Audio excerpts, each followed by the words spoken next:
Hello, Bacho. Let's read the given question. The question says a train is moving with a constant speed 7 √2 meter per second along a circular track. The length of the train makes an angle 90 degree at the center. A siren in its engine is emitting a sound of frequency 1.7 kilohertz. The apparent frequency of sound as observed by a passenger at the rear end of the train is take velocity of sound as 333 meter per second.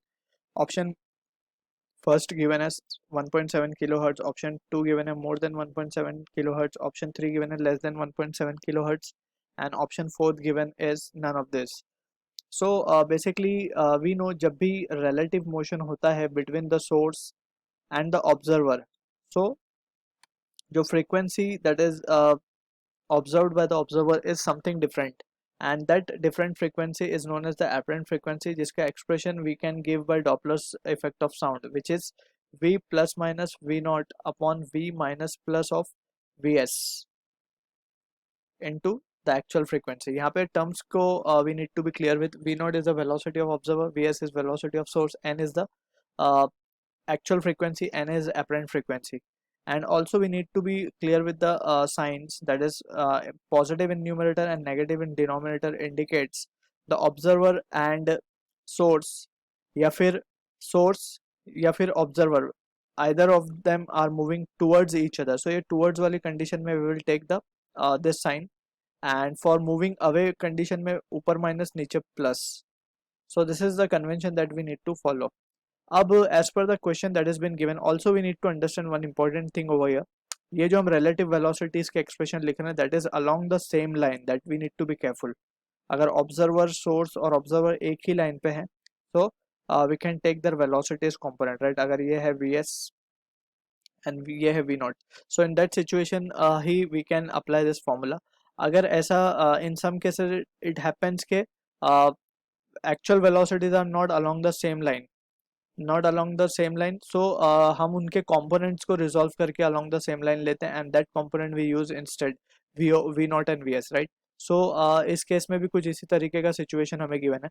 So हमसे बोला जा रहा है कि circular track पे चल रही है and it makes 90 degree angle. So कुछ इस तरीके का scenario होगा. ये circular track है ये, ठीक है, and it has extended 90 degree at the center, ओ मान लेते हैं हम. अब यहाँ पे वी कैन सी के मान लेते हैं यहाँ पे हमारा इंजन है एंड यहाँ पे हमारे ऑब्जर्वर है, that is this is the engine and O पे हमारा रियर एंड कोच है, right? So in this situation हम अगर देखें यहाँ पे, सो जो इंजन का वेलोसिटी होगा that will be along this, यानी कि वी एस बोल देते हैं वेलोसिटी ऑफ सोर्स, और जो ऑब्जर्वर का डायरेक्शन होगा वो इस तरफ होगा वी एस वी नॉट. अब हम देख सकते हैं दोनों का डायरेक्शन कुछ अलग है, so we need to take one line जिसपे एक ही लाइन पे इनके वेलोसिटीज कंपोनेंट हम ले सकें. So if we join this point, कुछ इस तरीके से अगर हम इस पॉइंट्स को ज्वाइन करें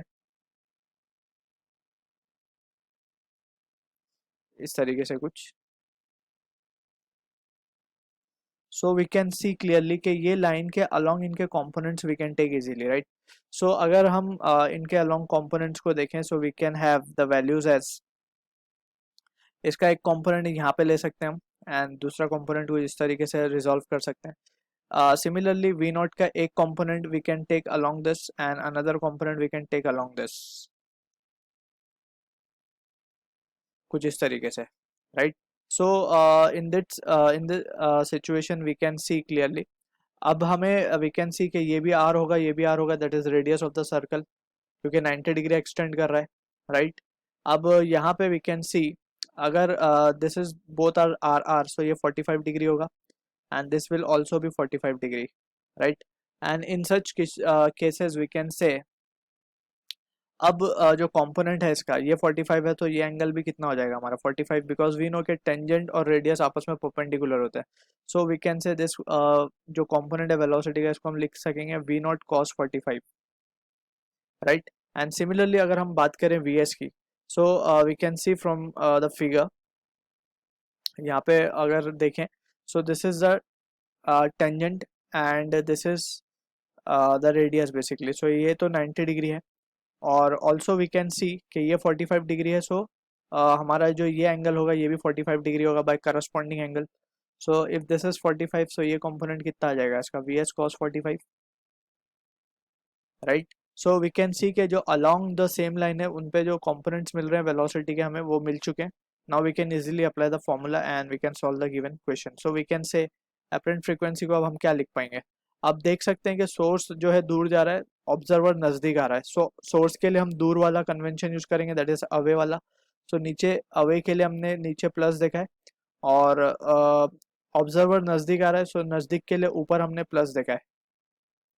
क्लियर है. सो यहाँ पे ये तो वी आ जाएगा, that is velocity of sound in air. ये तो दोनों के लिए सेम ही है. अब वेलोसिटी ऑफ ऑब्जर्वर की जब हम बात करते हैं, so it will be v naught cos 45. अब v naught cos 45 we can see कि since train is moving with constant speed, so जितनी स्पीड से इंजन मूव कर रहा होगा उतनी स्पीड से कोच भी मूव करेगा. So we can say its का component will be 7 √2 cos 45. cos 45 is 1/√2, so ये आ जाएगा 7. एंड सिमिलरली नीचे भी आ जाएगा ये 7 and into N. Actual frequency हमें 1.7 किलो हर्ट्ज गिवन है, therefore from the situation we can say N A भी हमारे पास कितना आ जाएगा 1.7 kilo hertz. So this is the answer to the question जो कि मैच होगा ऑप्शन 1 के साथ. I hope you understood the solution. All the best.